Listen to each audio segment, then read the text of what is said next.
All right. Well, thanks very much, Father, for firstly the prayer and the introduction, and also hosting these events here at your parish. So becoming a wonderful centre for evangelisation and adult catechesis, and also youth catechesis as well, and RCIA. So as parishes should be, this is a model parish. Thanks, Father, for your great witness and work here in this parish. I can see a couple of new faces here that weren't with us in weeks 1 and week 2, and most welcome. And thanks also for those who've come back after weeks 1 and week 2. So I'll just put you a bit of a context where we're up to. We're looking at the Passion of Christ according to the Gospel of John. And where we were at the end of last week is that Jesus, we looked at those aspects of the Gospel of John relating extra information to the celebration of the Last Supper that's not contained in the other Gospels. So we had in week 1, we talked about the washing of the feet. And week 2, we looked at Jesus, his warnings, prophecies concerning the treachery of Judas and Judas walking out into the night. And we also had Jesus speaking about the sending of the Holy Spirit, who'll be with the church and guide the church in all truth. And then we also examined Jesus' priestly prayer. Now, in all that as well, Jesus has celebrated the Last Supper and consecrated the matzot bread, the unleavened bread, into his sacred body, and the wine, the third cup, the cup of blessing, as it's called, into his precious blood. That's not recorded by John. John didn't feel the need to record that. You're going to hear me say that again and again tonight, because that was already covered in the Synoptics, Matthew, Mark, and Luke. And of course, St. Paul has also will give us detail about that in 1 Corinthians 11. So, and we come to my own private conclusion that perhaps Judas had left the upper room, gone into the darkness to betray Jesus, to begin his passion. That's his journey towards his coronation, his kingship, his glory. Okay, so Jesus had probably consecrated the bread and the wine into his sacred body and precious blood after Judas had left, and therefore had made the apostles, the disciples who were still in the upper room, the 11, and not Judas, a priest. Judas has gone off to betray Christ. And Jesus has just finished his priestly prayer, and one core aspect of his priestly prayer was he prayed for unity for all his believers then and into the future. And I was very strident last week in saying that's not a prayer that has failed, that's a prayer that's been defied, because we're all free. In Christ, even Christ's prayer are subject to our freedom. And of course, Christ's prayer is effective with respect to God the Father, and he certainly has given the grace and also the mechanism to preserve unity among the believers of Christ. And that is the Petrine office and the episcopate. You are rock, on this rock I'll build my church, and the gates of hell will not prevail against it. I'll give to you the keys of the kingdom of heaven. Whatever you bind on earth is bound in heaven. Whatever you loose on earth is loosed in heaven. And that's in chapter 16 of Matthew. And he gives similarly powers to bind and loose to the other disciples in chapter 18 of Matthew's gospel. He who hears you hears me. He who rejects you rejects me. And he who rejects me rejects the one who sent me. So the mechanism and the structures are in place to preserve unity. But of course, we're free, and this is why we are in the mess we're in today. And we have to take this priestly prayer of Christ when it comes to unity extremely seriously, because most people out there that I have engagement with, whether it's even through social media, YouTube channel or Instagram, they don't have a consciousness about this, a realization of the seriousness of this. The phenomenon of denominationalism today is just taken for granted as normative. We have different churches like we have different supermarkets, like we have different vendors for cars or businesses of any type. It's not like that. Not in Christianity, not in Christ's body. All right. So we're up to now chapter 18, When Jesus had spoken these words, that's the priestly prayer, he went forth with his disciples across the Kidron Valley. Now, I can speak about this and have the image in my mind because I've been here. I've been there. I've been there 4 times.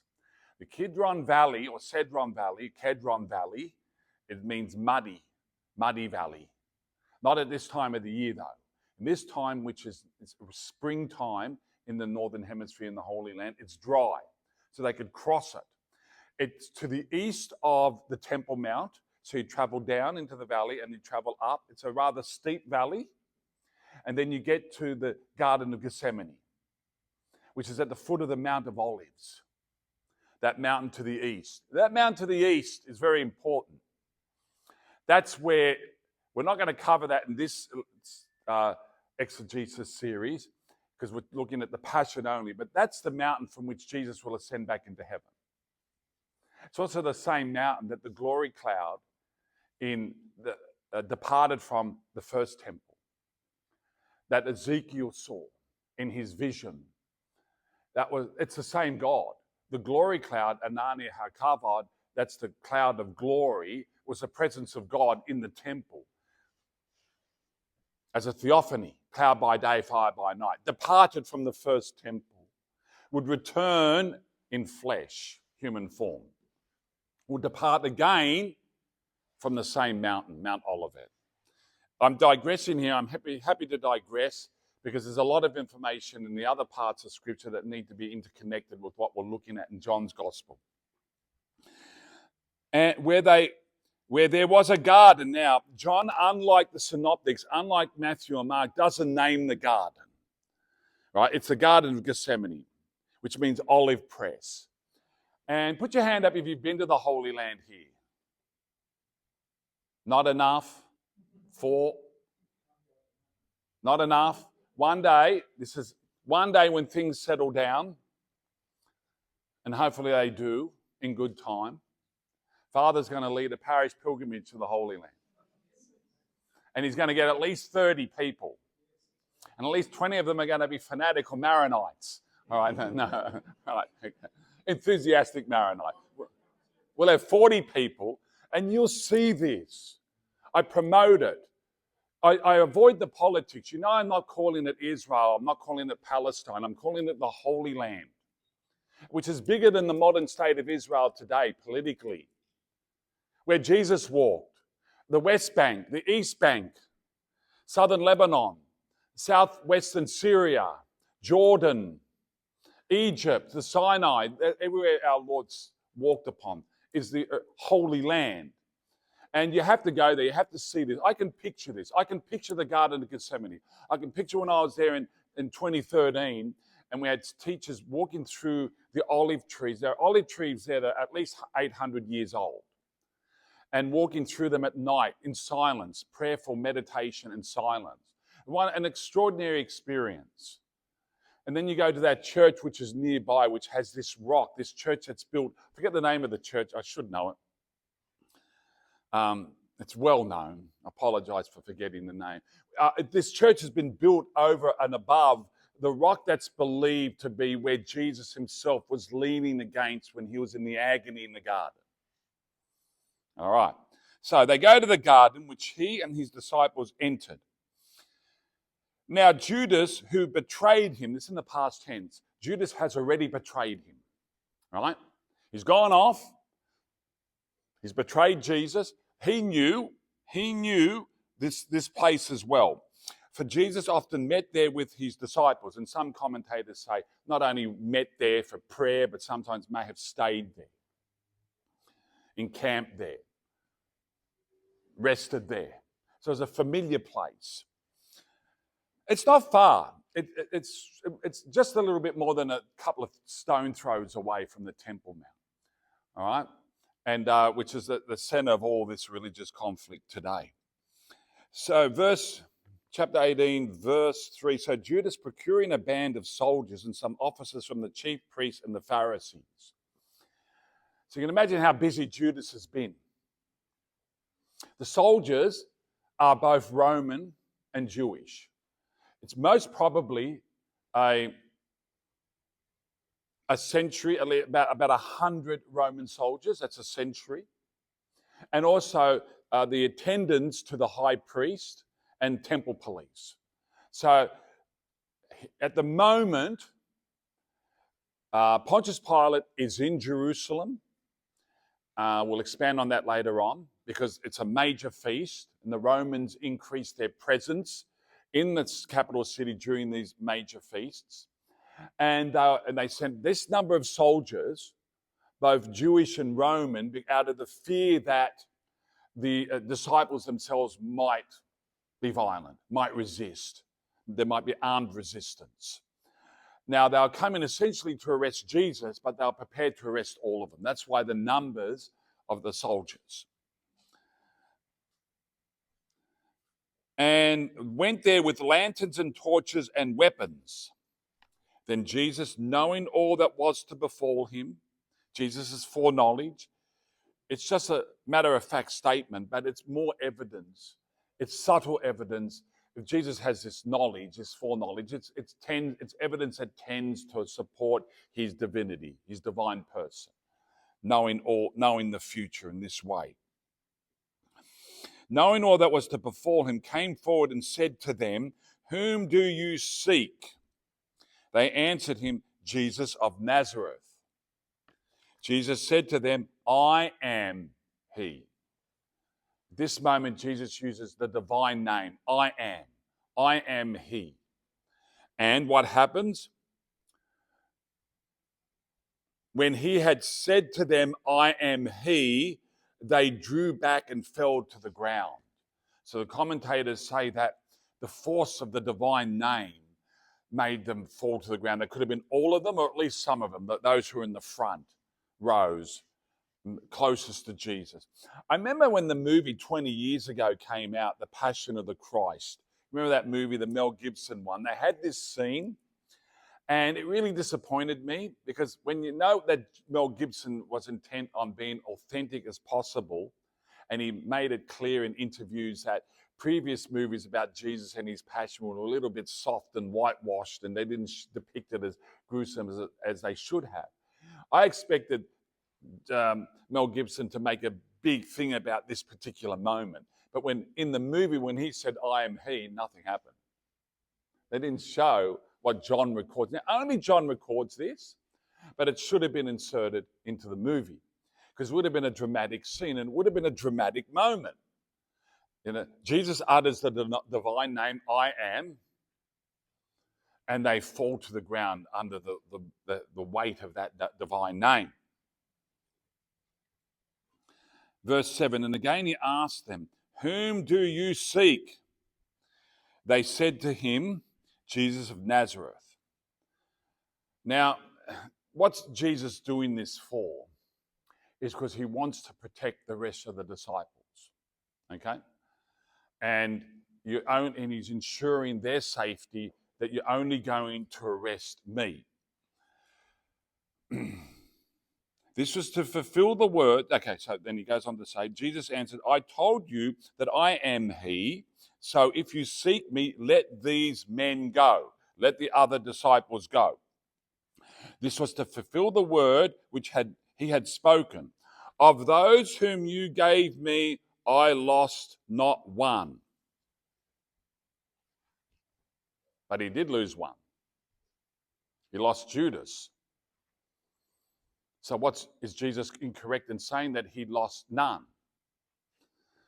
Jesus lost none that he had responsibility for, those he could help to protect. He would lose none through his own fault. That's what he's saying. Remember, the Catholic Church is very strong on this point. No one sins because they're made to sin or predestined to sin by God or Jesus Christ or the Holy Spirit. We sin through our own choice, our own fault. This is not the area here of Luther or Calvinism, which teaches a blasphemy that God is the author of sin. And where there is sin, it's because God is compelled or ordained or predestined those persons to sin. A Calvinist looking at this text would say, of course, Judas sinned. He betrayed Christ. He was ordained, predestined to do that. There is a predestination, but Calvin's view of predestination makes God the author of Judas's sin. While we teach that Judas sinned, he is the author of that sin. He's responsible for that sin. He owns that sin. It's just that God can manipulate or extract from those circumstances the greater good or the greatest good in history, the salvation of humanity. Judas is lost through his own fault because Christ then and now never compels anyone to choose or reject him. We are all in a position where we must freely choose or reject him. Now, Jesus is here fulfilling, he's got the responsibility to protect the disciples, the remaining 11, both from temporal and spiritual loss. Okay, to protect them from losing their souls. But then again, the other disciples are free, and we're going to see Peter exercising his freedom very soon, again in a wrong way.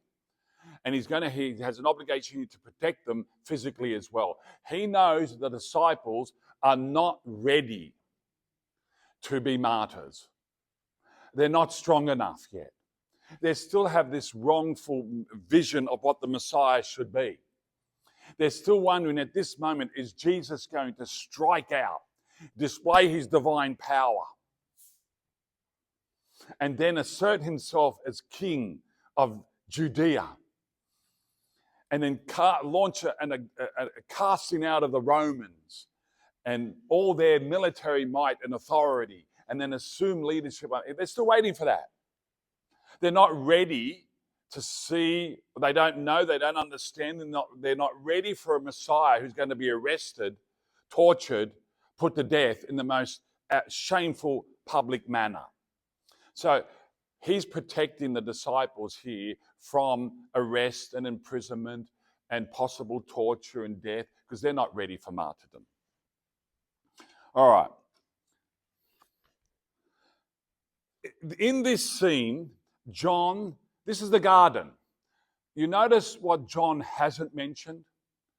Jesus is about to be arrested. John's mentioned nothing about what?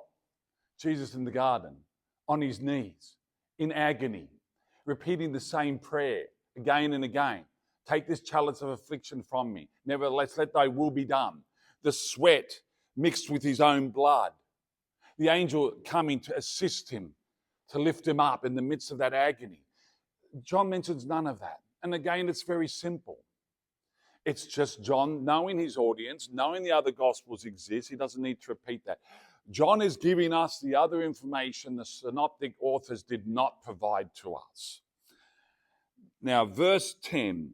Then Simon Peter, having a sword, drew it and struck the high priest's slave and cut off his right ear.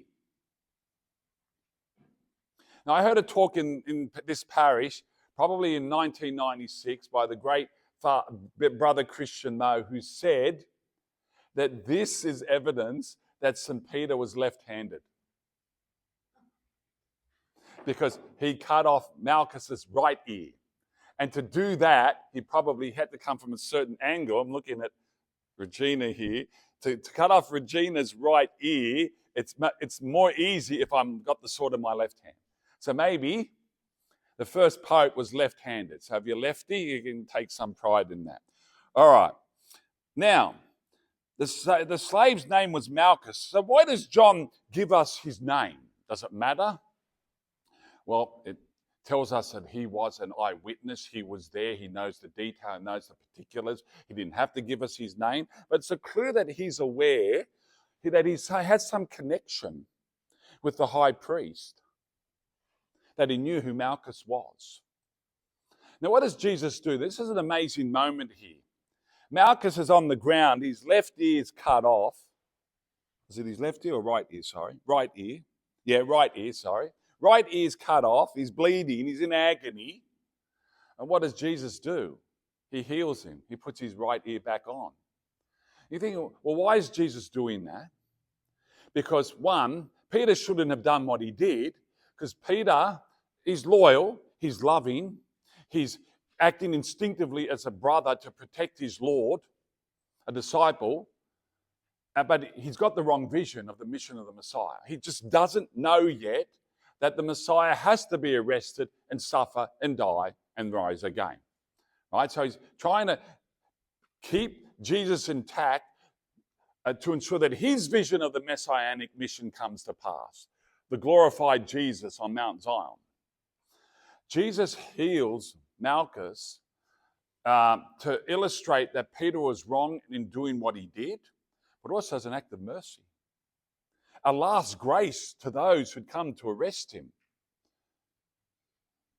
If I was there in that company of soldiers coming to arrest Jesus, and I saw Jesus just heal Malchus, put his ear back on, I'll be thinking, oh, I don't know if I'm on the right side here, you know. But the excuse that they would tell each other is that it's all magic, it's all witchcraft. He's a magician, magos. And those calumnies would persist for centuries. When you read Talmudic texts of the 2nd century, Babylonian Talmud, etc., etc., Jesus is called Magoi la Flanos, magician and deceiver of the people. So there's no denial that Jesus did wonders in inverted commas, to just deny the divine origin of them. It was and you read it in the scripture text anyway, by the power of Beelzebub he casts out demons. All right? So he's doing this by the power of the devil. All right. Verse 11, Jesus said to Peter, by the way, John doesn't mention that Jesus heals Malchus. It's Luke who mentions it, okay? All right, so again, you look at, I have a book at home, by the way. It's very old, and I've never read it, and I should read it, that merges all the Gospels together as one Gospel. As if, for example, the 3 wise men, that's only mentioned in Matthew. But merges everything, all the data together in a valiant attempt to put it as one narrative, one biography of Christ, and in a chronological order. I think I need to read that. And I think something new has to come out, or maybe that be reprinted if it's got it right. All right. Jesus said to Peter, put your sword into its sheath. Shall I not drink the chalice which the Father has given me? The term chalice. Let's go back to the Last Supper. What wasn't drunk? Does anyone remember? Does anyone know? Call it out. Don't be embarrassed. That's right. Jesus left after the consecration of the unleavened bread and the wine. Then most likely the priestly prayer. And as they left the upper room, they began singing the Hallel Psalms. Mark tells us that in chapter 14. They began singing, they left singing.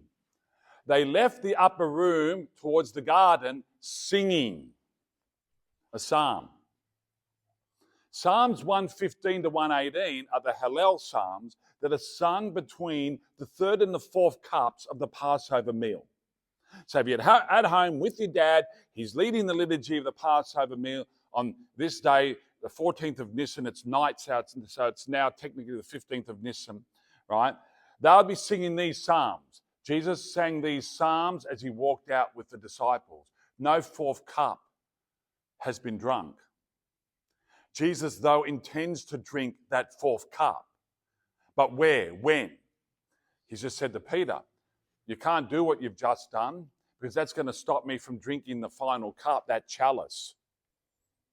So what's happening here, and I'm not original here, we all know Scott Hahn owns this, okay? He's developed it, and it's a wonderful treasure that we all need to know. Jesus is converting the Passover meal into another Passover. As I've said many times, this is a Passover of the Messiah. It's not celebrated on the same night as the rest of Judea and Jerusalem. Celebrated according to the calendar of the Essenes, not the official calendar of the Sanhedrin, of the Pharisees and the Sadducees and the scribes, right? They've had it one night before, according to their Essene calendar, and it's not a memorial meal that reenacts their exodus from Egypt, the slavery of Egypt, and how they made their journey towards the promised land. This is the new Moses and enacting a new Passover for a new exodus from the slavery of sin, for the new people of God, the international people of God, towards a new promised land, the heavenly Jerusalem. And of course, that heavenly people, that New Testament people will be fed by a new manna. They'll pass through new waters of baptism. They'll be supported in their journey post-baptism, not by quails and that rock that gave them the water and the manna from heaven. They'll be supported by the sacraments, and the sacrament of penance in particular, and most particularly the Eucharist. That's what Jesus is doing here. So he's going to drink that cup eventually. When and where, we'll find out. But even then, it's not over. And next week, you'll be hearing more from me about when it is finally over. All right, now we got Jesus coming before the high priest.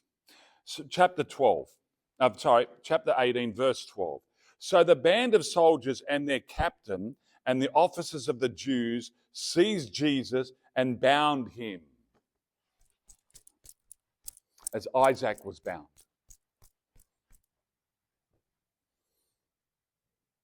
More than 2,000 years earlier. Abraham, the father, Abraham's 115 by now.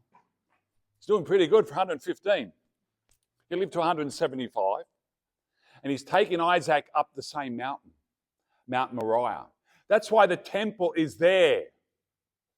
It's not they didn't say, we'll put the temple there because that's a nice flat hill. Yeah, they'll be able to, it's accessible and it'll be strong enough to, take this great edifice, etc. No. It's there because that's where Abraham went to sacrifice Isaac. Abraham, the father, who sacrifices his only beloved son, leads him up the mountain. He's tied. And Isaac says, Dad or Father, we've got the wood. Where's the lamb? We've got the torch. We've got the wood. Where's the lamb? And Abraham says, God will provide. And now God is providing the lamb. As Isaac was bound, he's a type of Jesus, as Abraham was a type of God the Father, willing to sacrifice his only beloved son. Isaac, a type of Christ, who carries up that mount wood, the faggots that are going to be used to burn him. And Jesus likewise will carry his cross up the mount. Now, when people say, what type of story is this? What type of God is this? You get critiques from atheists, new atheists, people of the Islamic faith. This can't be true. How could God order a father to sacrifice his only son? How does that make the God of Israel?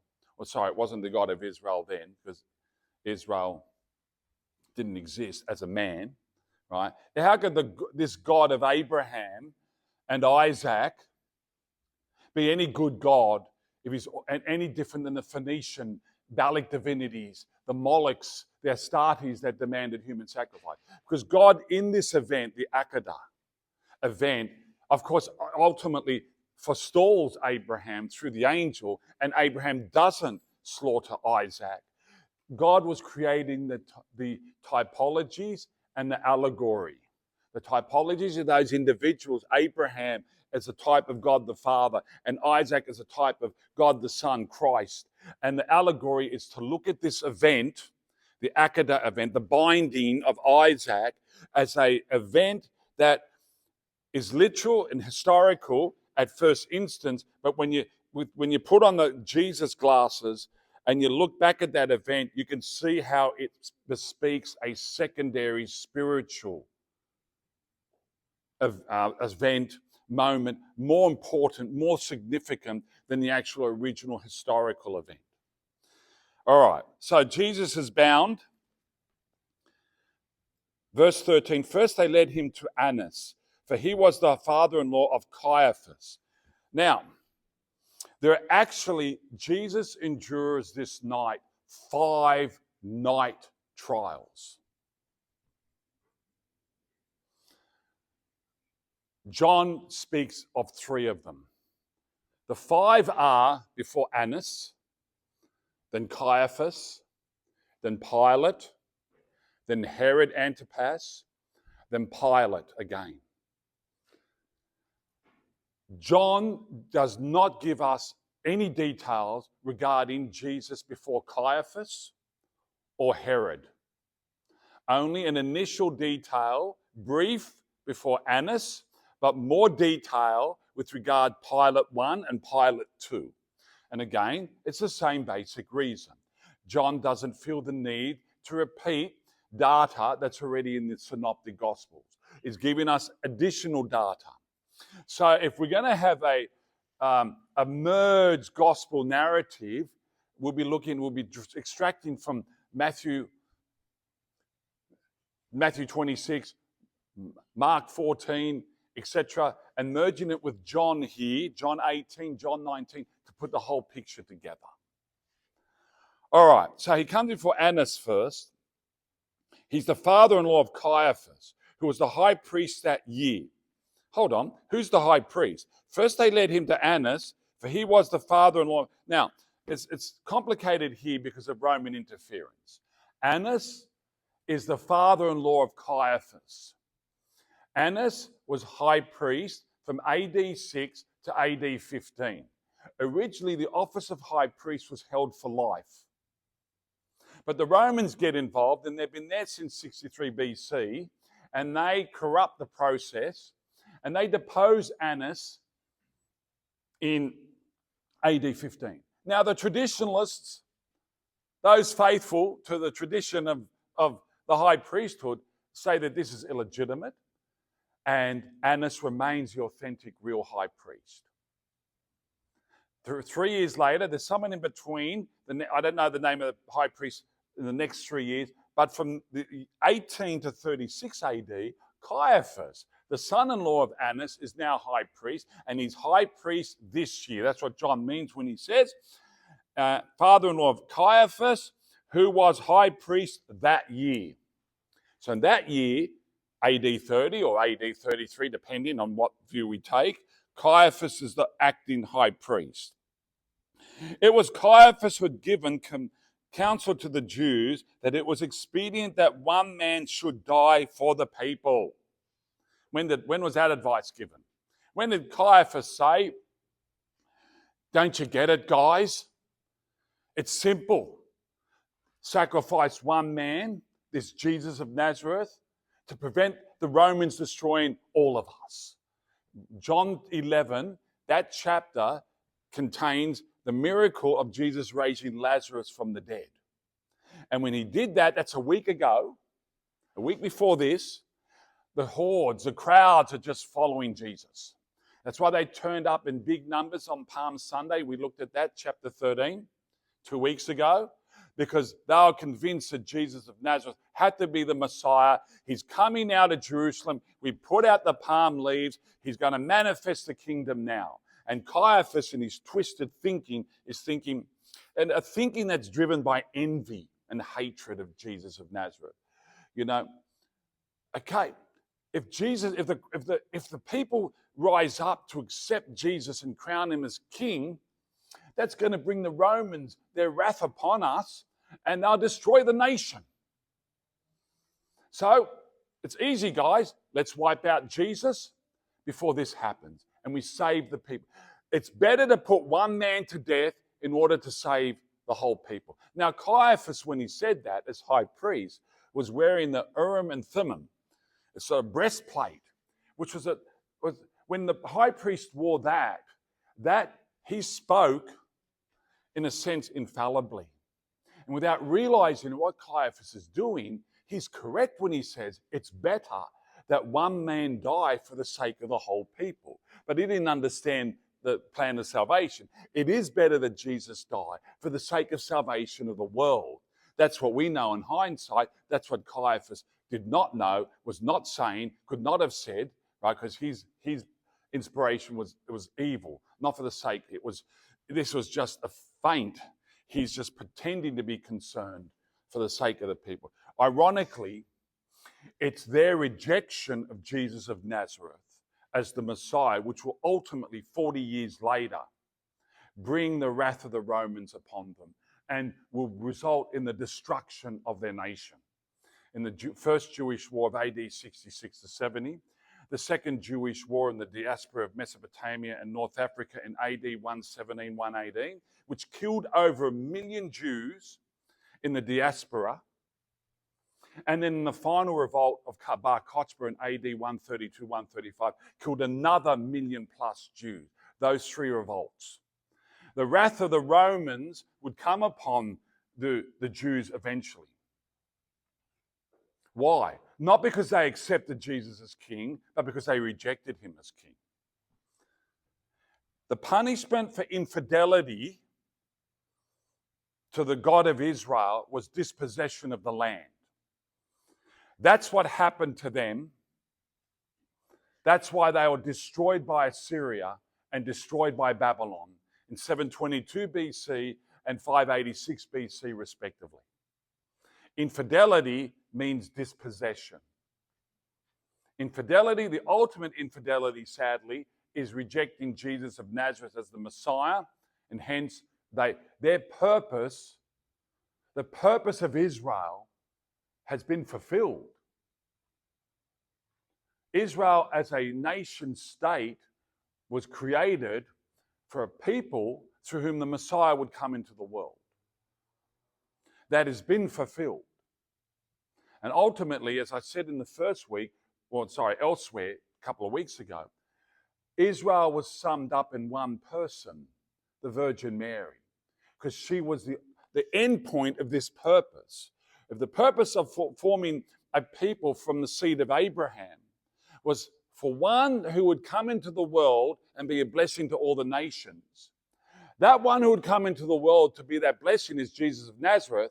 And so the formation of all these peoples, from Abraham to Isaac to Jacob, whose name is changed to Israel, his 12 sons and 12 tribes, and what happens afterwards with the united kingdom of David and Solomon, and then the split kingdoms of Israel and Judah, all that ultimately was for God to become man. And his purpose is now fulfilled. Of course, Israel and the Jews and all the other remnant peoples of the other tribes were meant to accept this Jesus of Nazareth. Now, I'll put a bit of a parenthesis here. So what's the purpose of today's state of Israel? It's very hard to say. I don't think anyone can say with any definitive, final, absolute statement, but I somehow try and reconcile it with Romans 11, when St. Paul says that ultimately the Jews who don't accept Jesus of Nazareth as Messiah will convert. And maybe perhaps the current state of Israel, for all its controversies and all its defects and all the political complications there are there with the Arab world and the other peoples in that part of the world, it could be maybe for that purpose. But that's my own private opinion. All right, we'll move on. Verse 15. Simon Peter followed Jesus, and so did another disciple. Most commentators, excepting St. Augustine, say that's John the Evangelist, speaking of himself. As this disciple was known to the high priest, so it probably was John. He's known to the high priest. Eusebius, the historian from the 4th century, says perhaps that John belonged to a priestly family that was well connected and knew the high priest. Somehow John knows the high priest because he gets into the residence of the high priest rather easily. I just can't walk into the Archbishop's residence. Hi Anthony, hello. Yeah, we know each other, but I don't have the right to just walk in. Okay? So how does John just walk in? So look what happens. He entered the court of the high priest along with Jesus, while Peter stood outside at the door. So Jesus comes in to the residence, the court of the high priest, with John, not Peter. Peter has to stand at the door. He's not allowed in because they don't know who he is. But the attendant, the portress here, the servant, she knows John. And so lets him in with Jesus. While Peter stood outside at the door, so the other disciple, who was known to the high priest, went out and spoke to the maid who kept the door and brought Peter in. So he went then back to the maid and said, oh, look, I know this bloke. I can vouch for him. Let him in. So Peter's led into the forecourt of the high priestly residence as well. So they're all there. Jesus is there. He's already in. John, Peter are in. Verse 17, the maid who kept the door said to Peter, are not you also one of this man's disciples? He said, I am not. Just a little while ago, he pulled out his sword to defend Jesus, to protect him, cut off Malchus's ear. Now suddenly, I don't know him. Jesus knew him. Jesus knew him and the others, that they were not ready for martyrdom. Peter is good-willed, good-spirited. He's got bravado. I'll go with you, Lord, anywhere to the end. I'll fight for you. I'll die for you. But when it comes to the crunch, I don't know him. Okay. And are we better than him? I don't know. We can't presume to be. 18. Now the servants and officers had made a charcoal fire because it was cold, and they were standing and warming themselves. So now, what's the date? Probably early April, either the 3rd of April, AD 33, or the 7th of April, AD 30, around. So it's early April. And it's springtime, but it's early spring. Remember, spring officially begins March 21, not March 1. So it's still cool at night, cold at night. Remember when I was in the United States in 98? I was there in May. I was in Ohio, woke up in the morning. It's freezing, even though it's deep into spring at that part of the world. All right. Charcoal fire. Okay. Now, here's Jesus before Annas. So up to verse 19.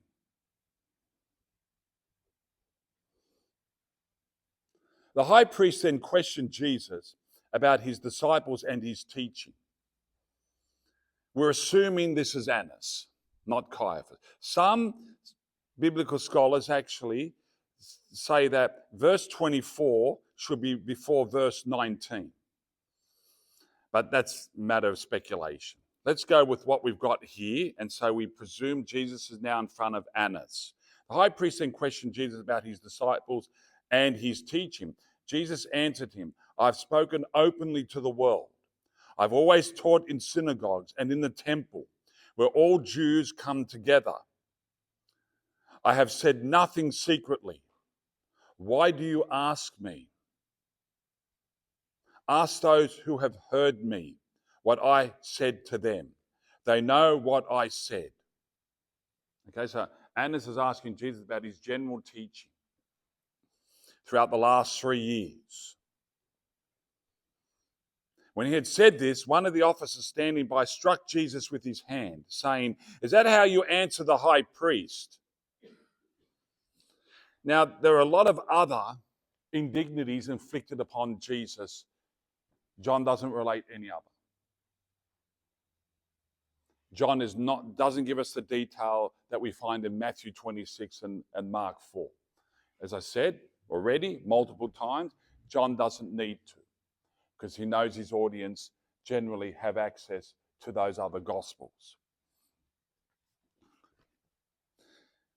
Jesus responds, verse 23, Jesus answered him, if I have spoken wrongly, bear witness to the wrong.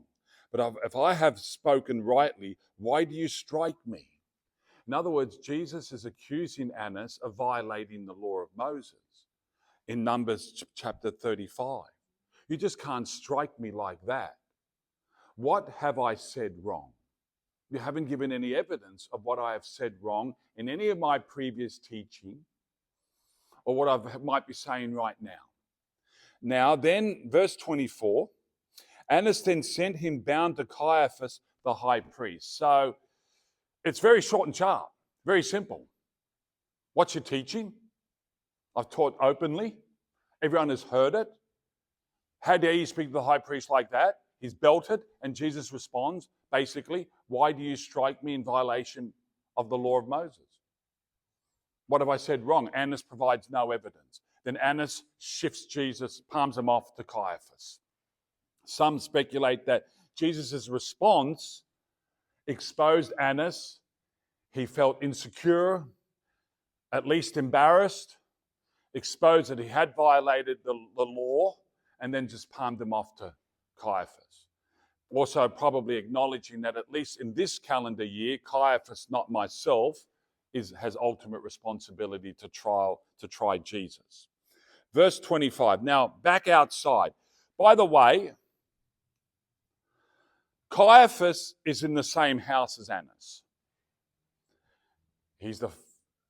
Annas is the father-in-law of Caiaphas. They're living together. It is the high priestly official residence. It used to be Annas' residence. He's there, not just because Jesus has been now brought to be put on trial, but because for the Passover feast, they're gathering together. So when Jesus moves from Annas to Caiaphas, it's within the same building. It's just that Annas and Caiaphas are probably having different rooms, different apartments within the same building. And that's why St. Peter is there the whole time. Okay, so now we focus back on Peter, verse 25. Now Simon Peter was standing and warming himself. He's already denied once. They said to him, are not you also one of his disciples? He denied and said, I am not. I am not. It's the second time. I am not. Second denial. One of the servants of the high priest, a kinsman of the man whose ear Peter had cut off. So another servant, a relative of Malchus, asked, did I not see you in the garden with him? Peter again denied it, and at once the cock crowed. Now this is an abbreviated version. Again, Matthew and Mark have it more detail. And the other detail they give us is that you'll deny me 3 times before the cock crows twice. There's only one cock crow here in John. Okay, they're not contradictions. It's just that John chooses to give us different, detail. The others are giving us more details, and the essential point here of all the gospel writers is that Peter fell. He denied Christ. He denied him 3 times. All up, with Peter, there are 3 sleeps in the garden. It's hard for him and the others to stay awake. You did not have the strength to keep awake with me for even 1 hour. I understand that at my age. It happens to me. Okay. I go to a mass on a parish on Sundays. 90% of the time I fall asleep during the homily. I just do. I can't control it. I just fall asleep. I don't know. I don't fall asleep in Belfield, Father. Be sure of that. No, your homilies keep me awake. That's true. Okay, can't deny that. All right. Yeah. Now, where are we up to? Okay. 3 denials from Peter, 3 sleeps, 3 denials, and later on, we're not going to touch on this because it's in chapter 21, chapter 21, around verse 15, 3 affirmations. So when we look at the Petrine office, when we look at St. Peter, someone asked me a question last year, which is the oldest church? Which is the true church? Who was founded first? Catholics or Orthodox? And I have respect for the Orthodox as brothers and sisters. I want unity. Unfortunately, it seems like we're heading in the opposite direction at the moment. Anyway, what's the reality about the church? From the very beginning, it's had the Petrine office. It's in Matthew 16, 18 to 19. It's in Luke 23, verse 32, around there, and it's in John 21, around verse 15. You are a rock, on this rock I'll build my church, I give to you the keys of the kingdom of heaven. Whatever you bind on earth is bound in heaven, whatever you loose on earth is loosed in heaven.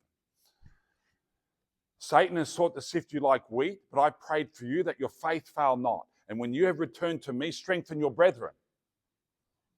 Peter only has the keys to bind and loose. Peter is the one commissioned to strengthen the brethren, everyone else, the other disciples. And then in John 21:15 thereabouts, do you love me? Do you love me? Do you love me more than the others? Feed my lambs, feed my sheep, feed my sheep. That's the Petrine office. It's there from the beginning. It always has been there. And the church, if it calls itself true, must have the Petrine office, or is in union with the Petrine office. Of course, who occupies that office over the millennia, of different persons, 266 all up, of different degrees of quality, different degrees of faithfulness, different degrees of holiness, etc. All right. Now, where are we up to again? 28. Then they led Jesus from the house of Caiaphas to the Praetorium. There's no detail given by John as to the conversation between Caiaphas and Jesus. No detail. Now, this is now the third night trial. The third night trial before Pilate. And this is where John gives us detail. What the conversations between Jesus and Pilate. They led Jesus from the house of Caiaphas to the Praetorium. What's the Praetorium? Doesn't exist anymore. What the Romans did when they came to Jerusalem, conquered it in 63 BC, they built a fortress. It's called Antonia. When you watch the movie Ben-Hur, there's a scene where they just show you a glimpse of this big fortress called Antonia. It was built very strategically right on top, above, to the north, immediately to the north of the Temple Mount. So the Romans knew the Temple Mount was the epicenter of Jewish worship and Jewish governance, Jewish power. So we're in charge now. We put our fortress right next to the Temple Mount. So we will watch you, especially on those big feast days when you gather. Passover, Pentecost, Tabernacles, when there are millions of people, pilgrims swarming in. The procurator of Judea, the Roman, he wasn't a governor. I'll explain that in a moment. He was a procurator. He had two official residences, one at Caesarea Maritima on the coast. It's still there today. You can see a gigantic aqueduct that was built by the 10th Legion, Fretensis, there. So it's there on the coast, so if the procurator needed to to travel quickly to Rome, it was very easy. There, boom, one trip straight to Rome. And the other residence was in Antonia Fortress. The Praetorium was most probably there. So some commentators say that maybe Pontius Pilate was staying in the residence of Herod Antipas. I don't believe that. They had an official Roman residence in Jerusalem. It was the Antonia Fortress, and Praetorium is located in that. By the way, I said that Pontius Pilate was not a governor. That's a loose term. It's an English translation of the Greek hegemon. Okay? And that you find in Luke's gospel. Hegemon, we get the English word hegemony, when you have domination. Procurator, not governor. Why? The Roman Empire was divided into various provinces, and they were ranked in importance. And there were imperial and there were senatorial provinces. The senatorial provinces who ran those provinces was determined by the Senate. A tradition that was maintained throughout the period of the empire. So before Rome became an empire, it had various provinces. So all those provinces that were part of Rome before it became an empire ended up being senatorial provinces.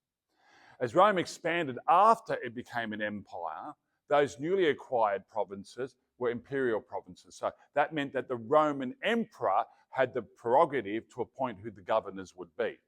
Now, nearby in Syria was an imperial province.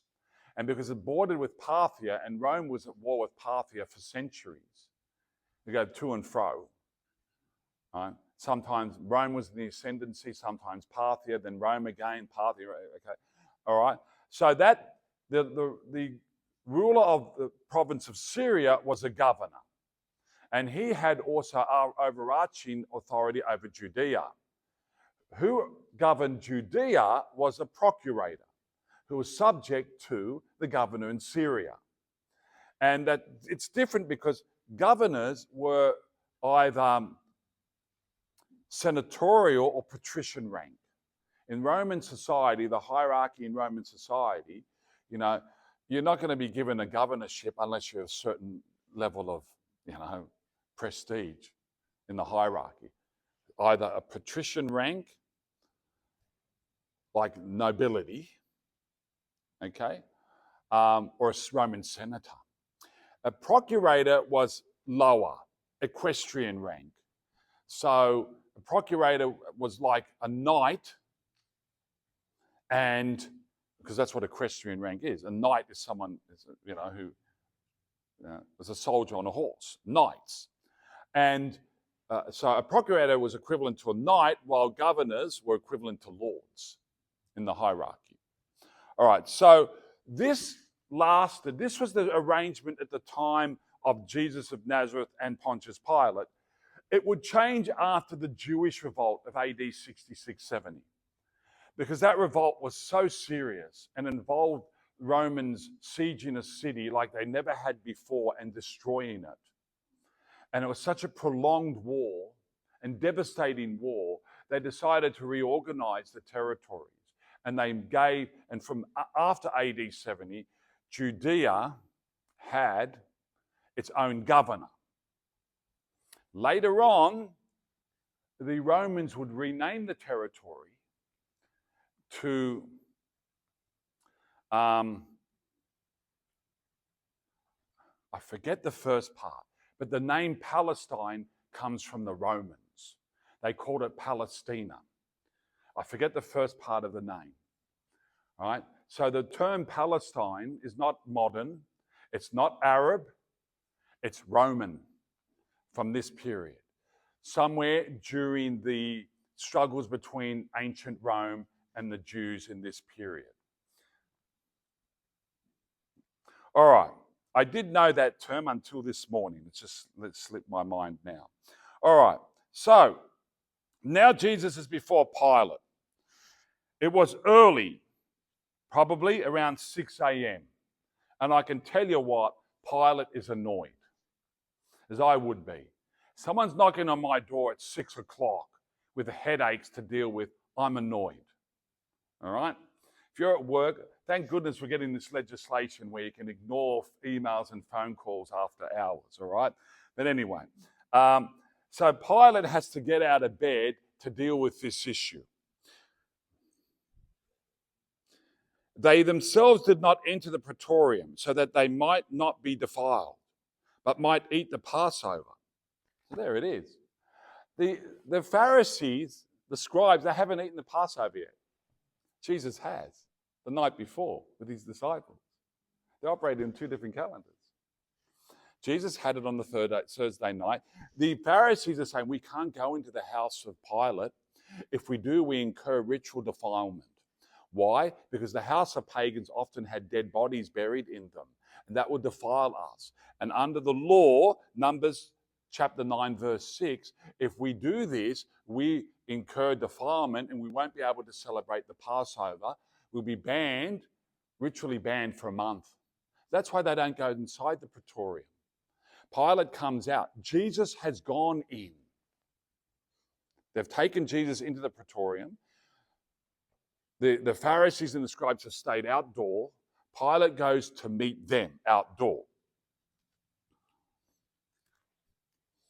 So Pilate went out to them and said, what accusation do you bring against this man? He's probably suspicious. He's annoyed, right? He suspects their motives. And they answer, verse 30, If this man were not an evildoer, we would not have handed him over. What type of answer is that? The question is, what wrong has he done? Oh, he's an evildoer. That's why we're handing him over.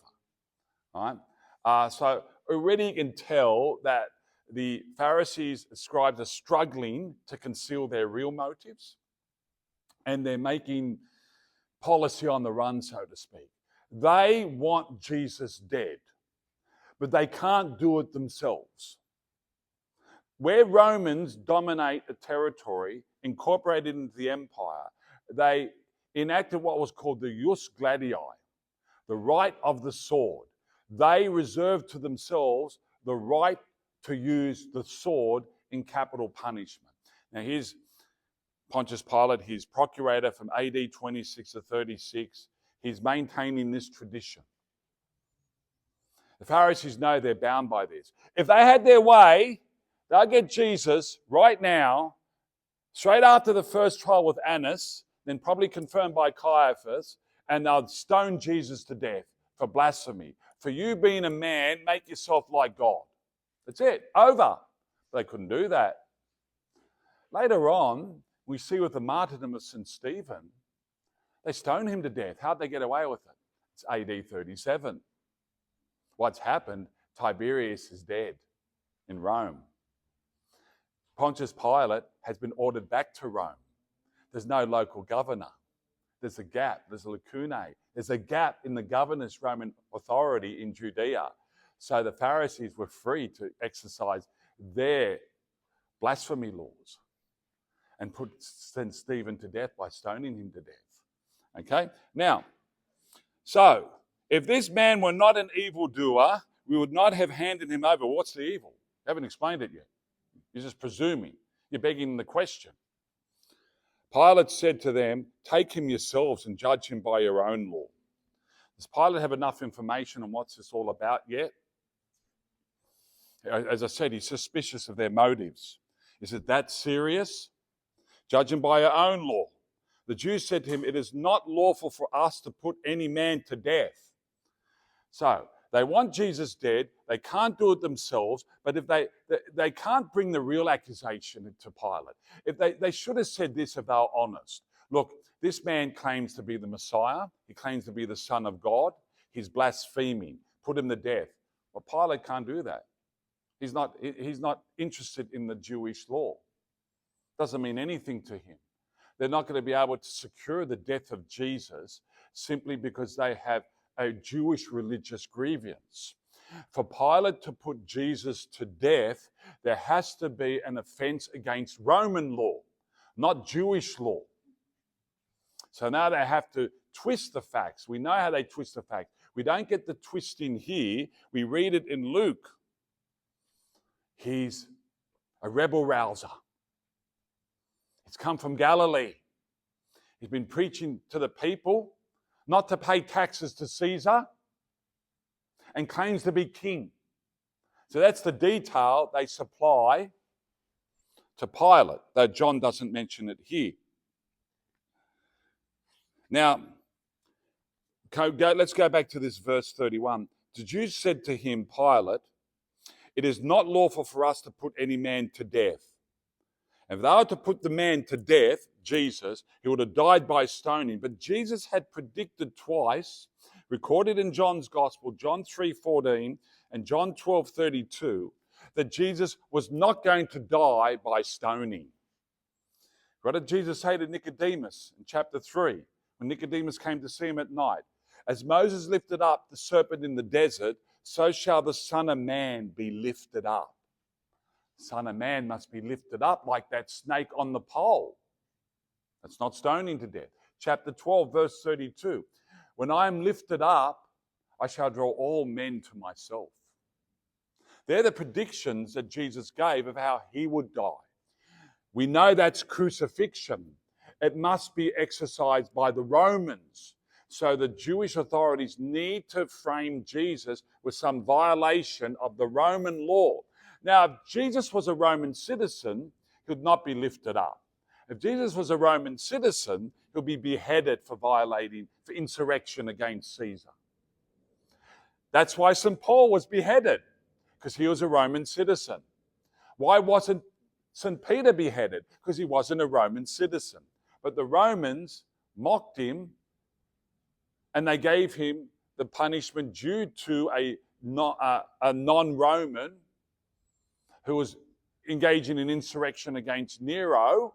They crucified him. And they did it upside down to further rub salt into the wound, so to speak, mocking him. Or that was St. Peter himself asking to be crucified upside down. All right. So, verse 33. Now, Pilate's just spoken with the Jewish authorities, and he's come back inside the praetorium. Pilate entered the praetorium again and called Jesus and said to him, now, there's no doubt there was more said between the Jewish authorities and Pilate, and they would have said to Pilate, this man claims to be king. He's defying Caesar and his authority. So what does Pilate say as soon as he comes in? He calls Jesus and says to Jesus, are you the king of the Jews?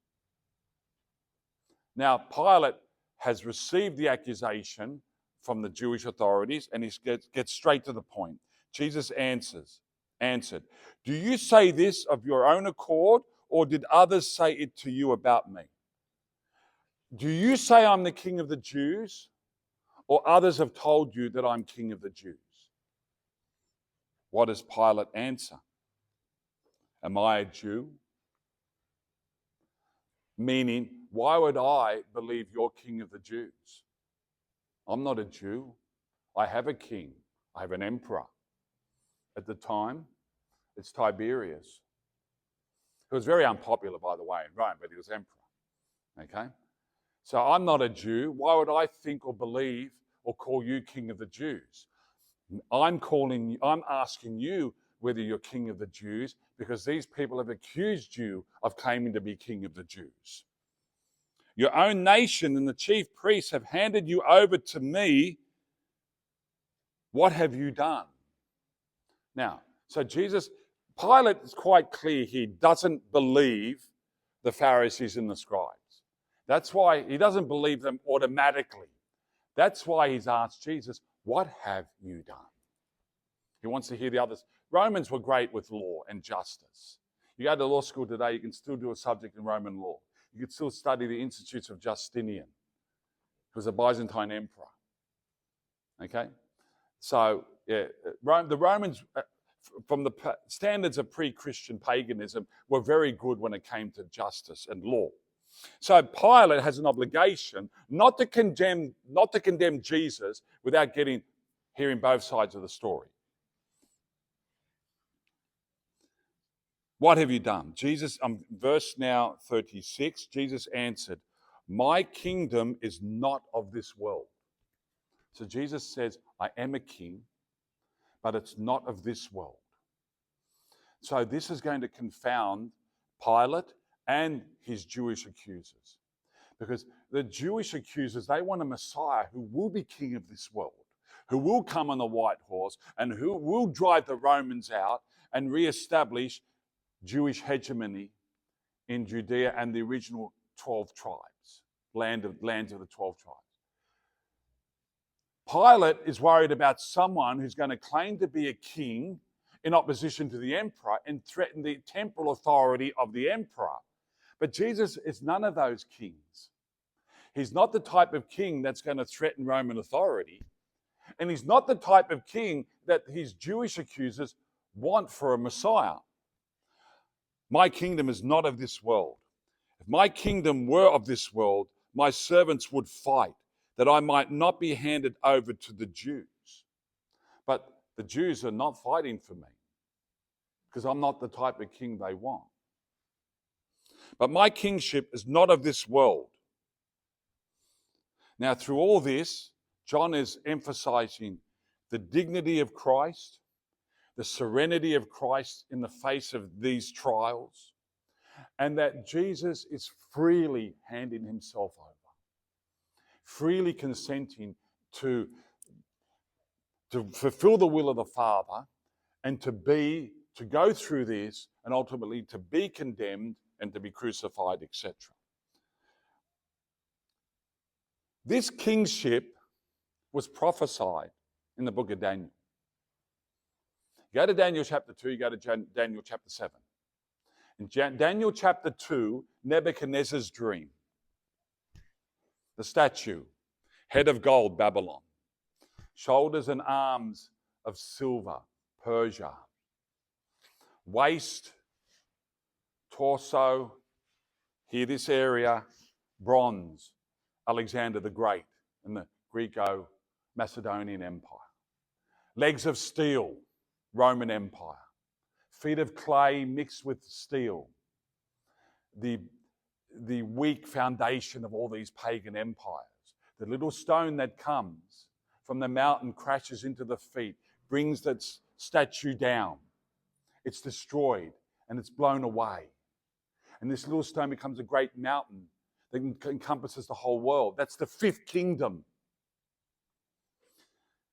Daniel himself has his own dream where he sees a man with wings, powerful. A lion with wings, powerful. That's Babylon. He sees after Babylon a bear with 3 ribs in his teeth. That's Persia. That has destroyed and incorporated Elam and Media and Lydia into the empire. Then he sees a leopard from the west that comes at great speed and destroys the bear. That's Alexander the Great. Then he sees a terrifying figure, animal, beast that he can't name, with teeth of iron and paws of bronze that destroy everything before it. That's Rome. And then there's a king of a kingdom. This kingdom that's described as Rome is called the Desolator, which in turn will be desolated. That's the end of chapter 7. And in chapter 7, you see the Son of Man who's lifted up to be enthroned next to the Ancient of Days. That's Jesus Christ ascended into heaven as King. In this journey now we're looking at in chapter 18 of John's Gospel, Jesus is heading towards his coronation as this King, the King of the fifth kingdom, the everlasting kingdom that will never be destroyed, that succeeds all these kingdoms of the past, that was planted as a seed, mustard seed, that grew into that great tree, that was that little stone that becomes that great mountain, excuse me, and whose king will be elevated to be the right hand of the Ancient of Days. We say in the Creed, the right hand of God the Father Almighty. That's the kingdom Jesus is talking about. It's not of this world. It's a spiritual kingdom that will be visible in this world, but it's not of this world. It's of heaven. Pilate said to him, "So you are a king?" Jesus answered, "You say that I am a king. For this I was born, and for this I have come into the world, to bear witness to the truth. Everyone who is of the truth hears my voice." Pilate said to him, "What is truth?" Is he mocking Jesus? Yes, but it's also illustrative of his cynicism. This is a man in a Roman Empire that has a lot of different philosophies, some better than others, some with, an ethics and values that will be built on by Christianity. But then we have the cynicism that existed in certain philosophies like Epicureanism, and cynicism itself as a philosophy, that doubted whether there is truth. Does it sound familiar? It's where we are today. We call it postmodernism. Modernism was the overthrow of faith and reason, the dismantling of faith and reason, and just accepting things on reason. Postmodernism rejects that reason that we as human beings have a reliable intellect and senses to know truth. There is no objective truth with postmodernism. And even if there is, we can't discover it because our intellects and senses are not reliable. This is the mire, the quagmire we're in now. And transgenderism all springs from that. There's no objectivity. You're not really a male. You can think and recreate for yourself your own identity. No one can come up to you or has a right to come up to you and say, you are a male, you are a man. Genetics, biology, science, medicine says you are a male.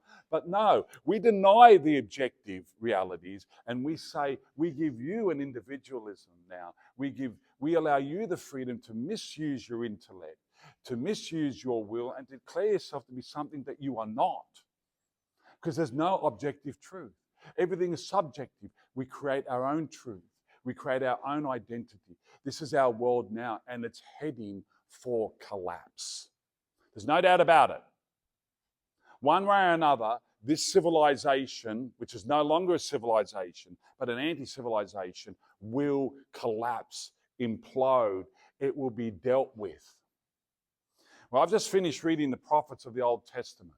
It's the same God that we believe in. And those states, for their infidelity, for their apostasy, Israel and Judah, for their defying of the true God, their abandonment of the true God, their worship of the false gods of Phoenicia and Syria and Ammon and Moab and Edom and Egypt and Assyria and Babylon and you name it, and for their idolatries and their human sacrifice and their sexual promiscuity and their marital infidelity and for their enslavements and their wars and their lusts and their abuse of power and their economic injustice were destroyed in the end. And prophets were sent one after the other, and they were rejected, and they were mocked, and they were sawed in half like Isaiah, or stoned to death like Jeremiah, or sent into exile like Ezekiel. Daniel got the best treatment of all of them. He became the third most powerful man in the Persian Empire. Okay?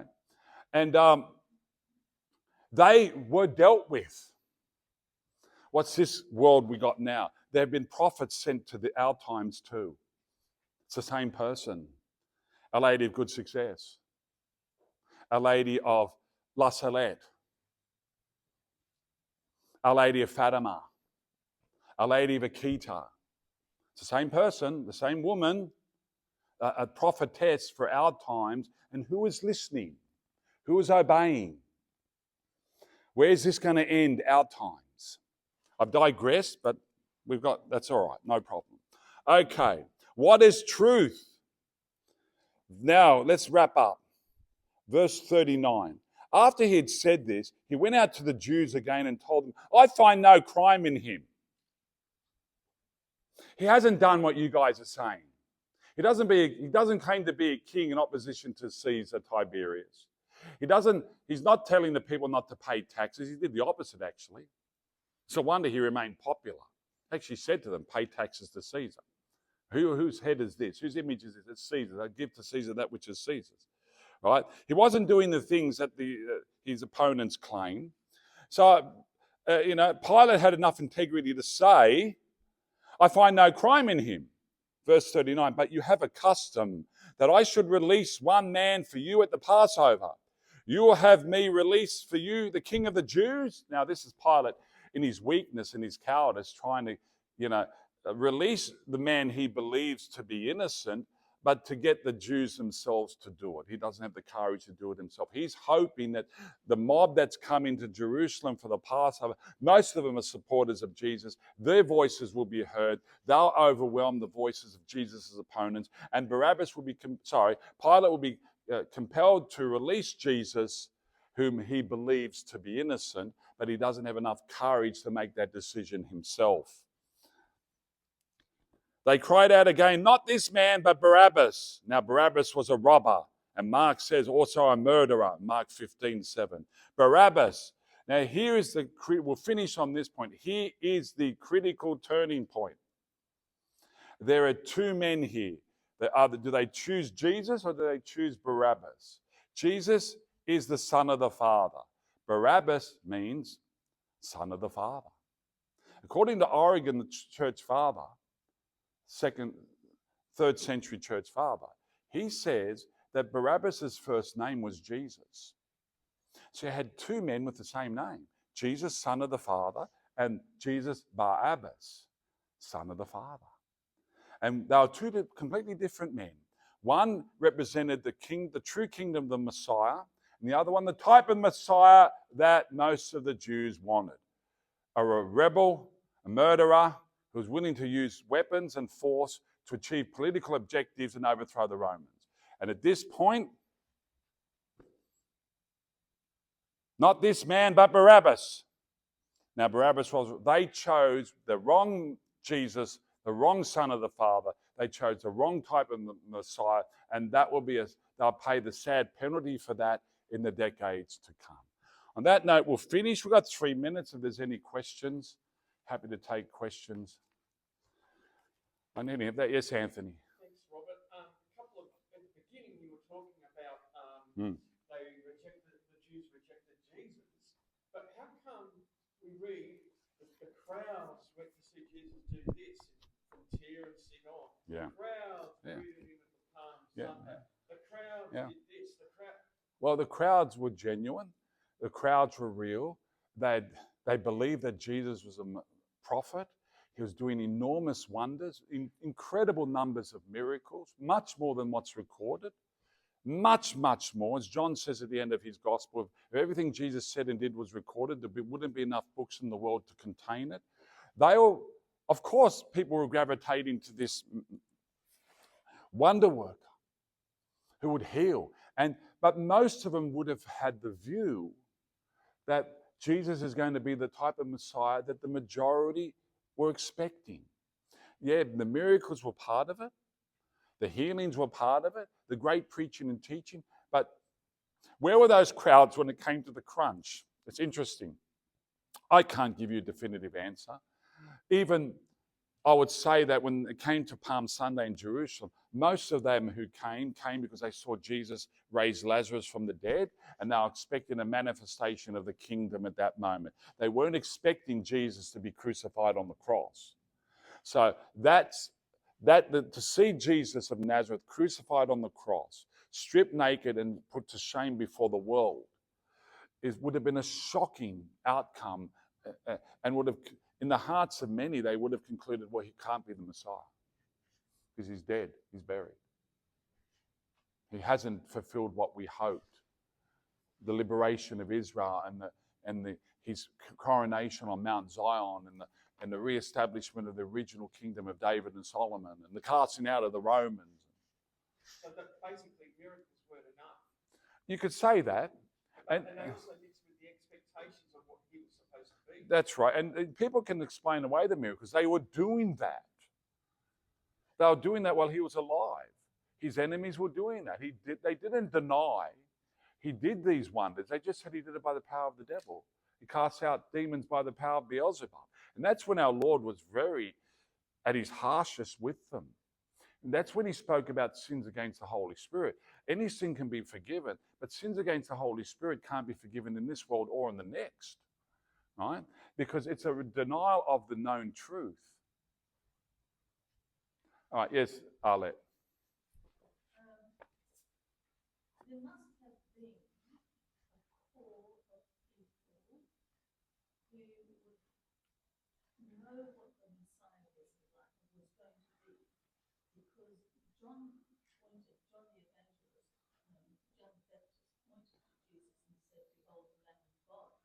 That's right. So, and all the figurements of the Old Testament pointed to that, and the Jews knew the Old Testament almost by rote. So there must have been a whole core of people that expected the Messiah to be the ultimate sacrificial lamb. I would say that was a very small minority, because I read a very good book a long time ago, it would have been over 20 years ago, called The Messiah in Prophecy, written by a German scholar in the 50s. I bought it. The seminary was throwing it out, so I bought it. It was a very good book.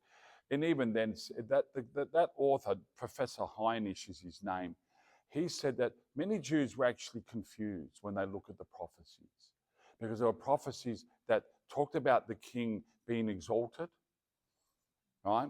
There are many of them, he'll wear his crown of glory. They didn't realize that would be the crown of thorns, is his crown of glory. And there were prophecies that said that he would be the suffering servant, lamb to the slaughter. By his stripes he shall be healed. His hands and feet will be pierced. Some actually speculated there might be two messiahs, one victorious, one suffering.